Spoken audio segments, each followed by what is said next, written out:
मस्तिष्क या ब्रेन मानव शरीर का एक महत्वपूर्ण अंग है जो तंत्रिका संचार का केंद्र होता है। यह शरीर के सभी क्रियाओं को नियंत्रित करता है, संवेदनशीलता प्रदान करता है, स्मृति और सीना जैसी क्षमताओं का संचार करता है। इसका संरचना बहुत जटिल होता है और इसके कई भाग होते हैं जो विभिन्न कार्यों को नियंत्रित करते हैं। इसके माध्यम से हम समय, अनुभव और परिस्थितियों का अनुमान लगाते हैं और अपने वातावरण में संचार करते हैं। आइए इसे हम एक कहानी के माध्यम से और बेहतर तरीके से समझते हैं। एक गांव में रहने वाले एक युवक को अपने मन में अनियंत्रित विचारों से परेशानी हो रही थी। वह चाहता नहीं था, लेकिन कुछ विचार हमेशा उसके मन में चलते रहते थे।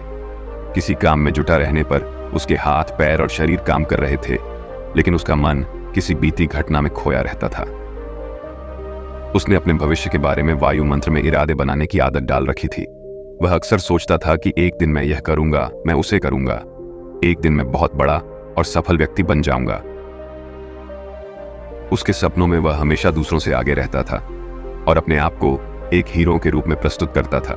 जब उसे कोई बुद्धिमान, महान और साहसी आदमी की कहानी सुनने या पढ़ने का मौका मिलता था जो उसे अपने विचारों में अपने सपनों के बारे में खुश रखता है, लेकिन वास्तविक दुनिया में उसने उन सपनों को पूरा करने के लिए कभी कोई प्रयास नहीं किया। एक दिन जब उसके दोस्त ने उसे कहा कि गांव में एक प्रसिद्ध बौद्ध सन्यासी आया है जो मन और मानसिक शांति संबंधित हर समस्या को आसानी से हल करता है। दूसरे दिन युवक उस बौद्ध भिक्षु के पास जाता है और अपनी समस्या का समाधान करने को बोलता है।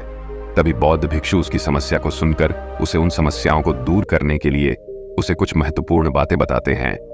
पहली गलती है अत्यधिक दिनचर्या और यह मानना कि रुकना मना है। कुछ लोग सोचते हैं कि जीवन ऐसा ही होता है, हर हालत में जितना हो सके उतना दौड़ते रहना चाहिए। गलत, चाहे जीवन कितना ही दिनचर्या भरा हो, लेकिन रुकना बहुत जरूरी है। यदि आप हमेशा दौड़ते रहेंगे तो एक दिन आप घायल हो जाएंगे और उठने में, आपको सांस फूलने में समस्या होगी। इसलिए अपने जीवन की भगदड़ और चहल पहल के बीच में थोड़ा समय निकालें, अपने आप को समय दें और देखिए कि आपको कौन कौन से काम में आनंद आता है, आप किस काम में रखते हैं। खुद से सवाल करें और खुद को जानने का प्रयास करें और देखिए कि जब आप कुछ काम करते हैं तो आप अंदर से शांत और ताजगी महसूस कर रहे हैं, तो बहुत जल्दी ही आप उसी काम में बहुत अच्छे परिणाम प्राप्त करने लगेंगे। लेकिन यदि आप हमेशा दौड़ते रहेंगे तो आप थक जाएंगे। आपको प्रत्येक काम को करने में अधिक समय लगेगा, ये बहुत ऊर्जा लेता है। फिर भी आप अंदर से खुश नहीं होंगे, तो इतना ज्यादा दौड़ने की जरूरत नहीं है। अच्छा काम के लिए अपनी स्थिरता रखने का एक एहसास कराएं। दूसरी गलती है पर्याप्त नींद नहीं मिलना। पर्याप्त नींद नहीं मिलने से शरीर और मन को कई तरीकों से हानि पहुंचता है। यदि तुम्हें पर्याप्त नींद नहीं मिलती तो तुम्हारी याददाश्त कमजोर हो जाती है। तनाव, चिड़चिड़ापन, हमेशा थका हुआ महसूस करना और चेहरे पर चमक की समस्याएं हो सकती है। इसके अलावा कम नींद भी मस्तिष्क की क्षमता को प्रभावित करती है, समस्याएं हल करने की क्षमता पर असर करती हैं और तुलनात्मक अध्ययन करने में मस्तिष्क को कठिनाई होती है। इसलिए हर दिन कम से कम 7 से 8 घंटे गहरी नींद लेना हमारे लिए बहुत जरूरी है। नींद हमारे जीवन में एक महत्वपूर्ण स्थान पर है क्योंकि यह हमारे शारीरिक और मानसिक स्वास्थ्य को सुरक्षित रखने का माध्यम है। प्रतिदिन गहरी नींद पाने से हमारी शारीरिक क्षमता बढ़ती है, मानसिक तनाव कम होता है और जीवन की गुणवत्ता में सुधार होता है। नींद हमारे दैहिक और मानसिक स्वास्थ्य की दृष्टि से बहुत महत्वपूर्ण है क्योंकि यह हमारे शरीर को मरम्मत, सफाई और इसकी ऊर्जा स्तर में सुधार करती है। दैहिक स्वास्थ्य के पहलू में नींद की कमी आपकी शारीरिक क्षमता को कम कर सकती है क्योंकि नींद के दौरान हमारे शरीर की मरम्मत होती है, सांप होती है और इसकी ऊर्जा स्तर में सुधार होता है। आगे बढ़ने के लिए दैहिक स्वास्थ्य में नींद की कमी हमारी शारीरिक क्षमता को कम कर सकती है। लगातार नींद की कमी से ही जीवन की गुणवत्ता बिगड़ती है, बल्कि हमारे शरीर की इम्यून सिस्टम कमजोर होने लगती है जिससे रोग का खतरा बढ़ता है।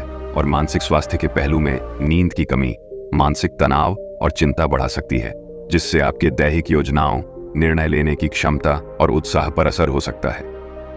नींद की कमी बच्चों और युवाओं के शिक्षात्मक कार्यों पर भी असर कर सकती है जिससे उनकी याददाश्त और नैतिकता प्रभावित हो सकती है जो उनके शिक्षात्मक कार्यों को रोक सकता है।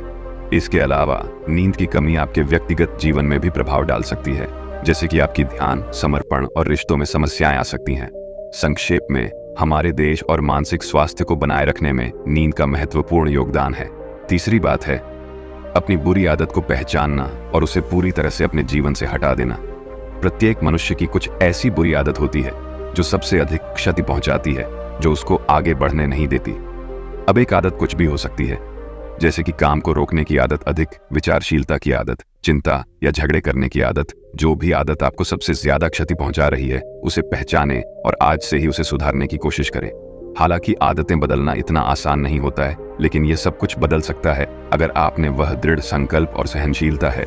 और यदि आप निरंतर प्रयास करते हैं तो यह आपकी नई आदत बन जाएगी और पुरानी आदत खुद चली जाएंगी। आगे बढ़ने की चौथी त्रुटि है भोजन की मात्रा और गुणवत्ता पर ध्यान नहीं देना और किसी भी समय कुछ भी खा लेना।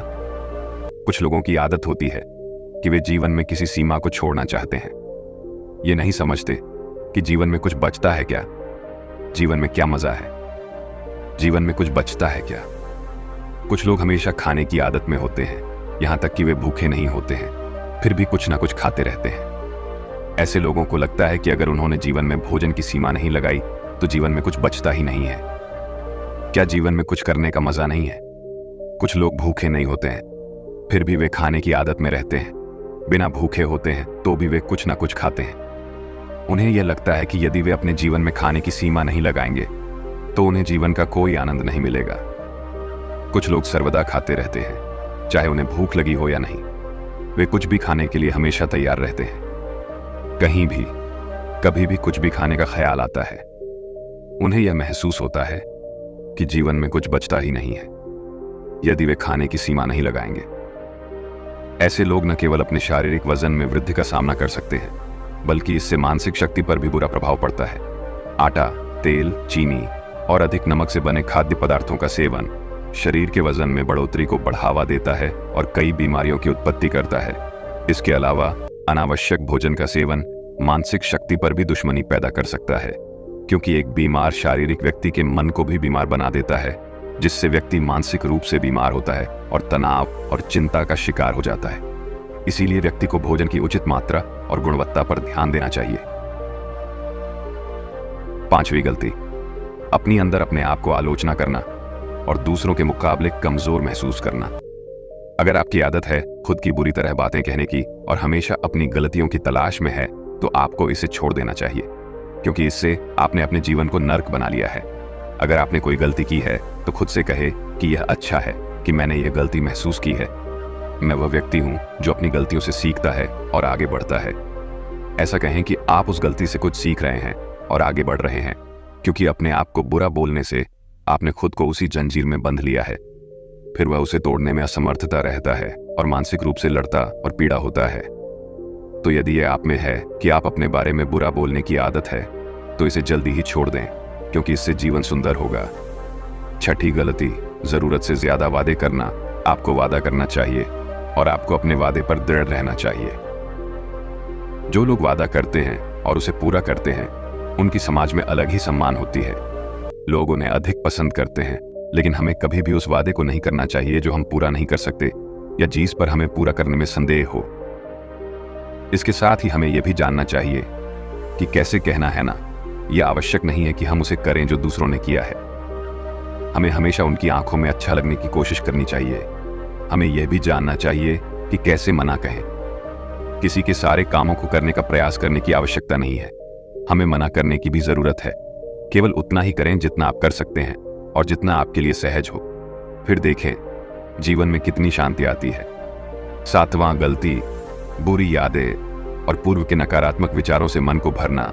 बुरी यादों को बचाए रखना। जो पूर्व में कुछ बुरा हुआ था उसके साथ बुरी यादें बनाए रखना, ये सब आपको बहुत अधिक भारी बना देता है। तो अपने मन और आत्मा को साफ करें। अपने मन और ब्रेन को हर दिन साफ करें, जैसा कि आपका शरीर हर दिन खुद को ठीक करता है। जैसे ही आप सुबह उठते हैं, आप अपने अंदर से सारी गंदगी को मूत्र और मल के माध्यम से बाहर निकाल देते हैं। तो इसी तरह अपने मन से और अपने ब्रेन से सारी आंतरिक उतार चढ़ाव, नफरत और शिकायतें हर रोज खुद से दूर करें। इसके साथ ही हर रात सोने से पहले अपनी आत्मा और मन से सारी आंतरिक उतार चढ़ाव, आपसी नफरत और शिकायतें दूर करें। इसके साथ ही हर सुबह समय निकालें और ध्यान और प्राणायाम का अभ्यास करें। आपका जीवन बहुत खुशहाल हो जाएगा। आठवीं गलती, अपने स्वास्थ्य की अवधारित देखभाल न करना। स्वास्थ्य ही सबसे बड़ी धन और धार्मिक समृद्धि है, लेकिन कई बार लोग इसे ध्यान नहीं देते और अपने जीवन में बिना आवधिकता के अस्तित्व करते हैं। ये सबसे बड़ी गलती हो सकती है, क्योंकि अगर आप अच्छे स्वास्थ्य के साथ नहीं होंगे तो आप जीवन का आनंद नहीं ले सकते। स्वस्थ रहने के लिए आपको नियमित रूप से व्यायाम करना, सही खान पान का ध्यान रखना और पर्याप्त आराम लेना चाहिए। इसके लिए आपको अपने दिनचर्या में समय निकालना होगा और स्वास्थ्य को पहचानना होगा कि यह कैसे आपकी जीवन शैली को प्रभावित करता है। 9वीं गलती, सफलता की मापदंडों की गलत तार पर चढ़ना। लोग अक्सर सफलता को केवल मापदंडों जैसे पैसा या सामाजिक स्थिति के माध्यम से ही मानते हैं, लेकिन सच्ची सफलता व्यक्ति के आत्मसमर्पण, सृजनात्मकता और उद्यपन में भी होती है। अगर आप सिर्फ बाह्य मापदंडों के पीछे भाग रहे हैं तो आप अपने असली प्रयास को भूल सकते हैं और खुद को खो सकते हैं। सफलता को सिर्फ बाह्य प्राप्तियों से नहीं, बल्कि आत्मसमर्पण और व्यक्तिगत उन्नति के माध्यम से भी मापना चाहिए। आखिरी गलती, खुद को स्वीकृति नहीं करना।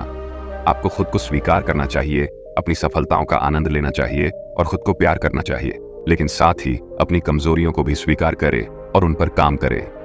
खुद को स्वीकृति देना ही एक स्वस्थ और संतुलित जीवन का कुंजी है। 10वीं गलती, अवास्तविक आशाएं रखना। आशाएं रखना मानव स्वभाव है, लेकिन जब आशाएं वास्तविकता से बाहर हो जाती हैं और अत्यधिक हो जाती हैं तो ये हमें हमेशा तनावित रखता है, लोगों से लड़ता है और फिर हम अपने जीवन में असंतुष्ट हो जाते हैं। लक्ष्य हासिल करने में रुकावटें होती हैं, हम दूसरों से झगड़े करने लगते हैं और फिर अपने जीवन के सभी पहलुओं में नकारात्मक चीजें देखने लगते हैं। हम अपने लक्ष्य को हासिल करने में असमर्थ महसूस करने लगते हैं। जीवन में संतुष्टि प्राप्त करने में आपकी अपेक्षाएं हमेशा वास्तविक और उचित होनी चाहिए और हमेशा यह मानना चाहिए कि इन वास्तविक अपेक्षाओं के साथ कुछ ऊपर नीचे हो सकता है। कभी कभी चीजें हो जाएंगी, लेकिन यह सामान्य है। आज जो कुछ नहीं हुआ वह कल हो सकता है, जो कल नहीं हुआ वह परसों हो सकता है। उस भिक्षु की बात सुनकर युवक के मन में जो विचारधारा उत्पन्न हो रही थी उनमें बदलाव आया और अब युवक पूरी तरह से संतुष्ट था भिक्षु द्वारा बताई हुई इन बातों से। वह भिक्षु को धन्यवाद देता है, उसे सही राह दिखाने के लिए। उम्मीद है आपको इस वीडियो से कुछ सीखने मिला हो, बोनस पॉइंट के साथ। अब हम इस वीडियो को यहीं पर समाप्त करते हैं। आप हमारे द्वारा बताई हुई इन गतिविधियों को अपने जीवन में जरूर सदुपयोग करें। स्वस्थ आहार, संतुलित और पोषण से भरपूर आहार लें। ताज़ा फल, सब्जियां, अनाज और प्रोटीन युक्त आहार शामिल करें। नियमित व्यायाम, नियमित रूप से शारीरिक गतिविधियों को अपनाएं, जैसे कि प्रतिदिन की सुबह की चलना या जिम जाना। सोशल संबंध, परिवार और मित्रों के साथ समय बिताएं। सोशल संबंधों को मजबूत करने के लिए समस्याओं का सामना, समस्याओं को नकारात्मक सोच के साथ नहीं बल्कि सकारात्मक तरीके से हल करने का प्रयास करें। समय समय पर आराम, नियमित आराम के लिए समय निकालें। पर्याप्त नींद लें और अवकाश का आनंद लें।